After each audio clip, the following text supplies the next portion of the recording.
Sustainable urban living in Newcastle. Green initiatives. Right, let's talk Newcastle. Not just the Greggs per square mile capital of the UK, but a city that's actually doing some pretty bold stuff when it comes to sustainable living. Green initiatives aren't just buzzwords here. They're becoming part of the bricks and mortar and the recycled timber cladding. So what's really going on? Well, first off, Newcastle City Council has been quietly grafting away with its net zero Newcastle strategy. The goal? Carbon neutrality by 2030. Ambitious? Yes. Doable? Possibly. But you can already see the change taking shape in how properties are being developed and marketed. Take the Ouseburn Valley area, for instance.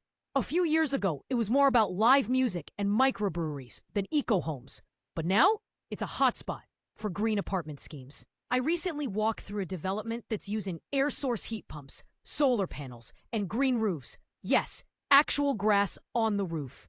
Honestly, I nearly dropped my oat milk latte. And buyers, they're into it, especially the under 40 crowd. They ask questions like, what's the EPC rating and is this home aligned with the future home standard? Imagine that 10 years ago.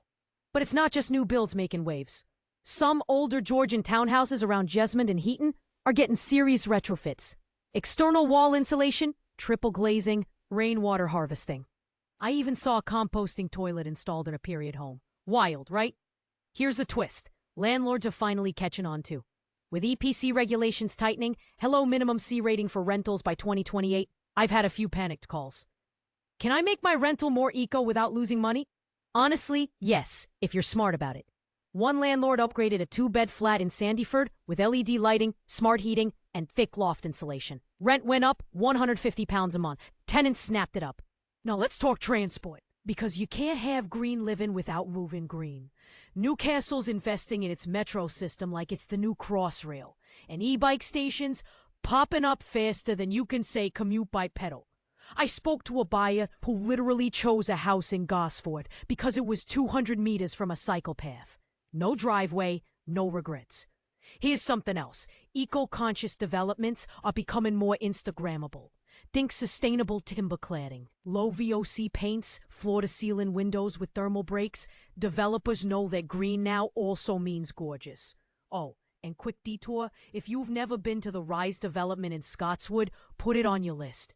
It's this massive regeneration scheme that's mixing social housing with sustainable architecture.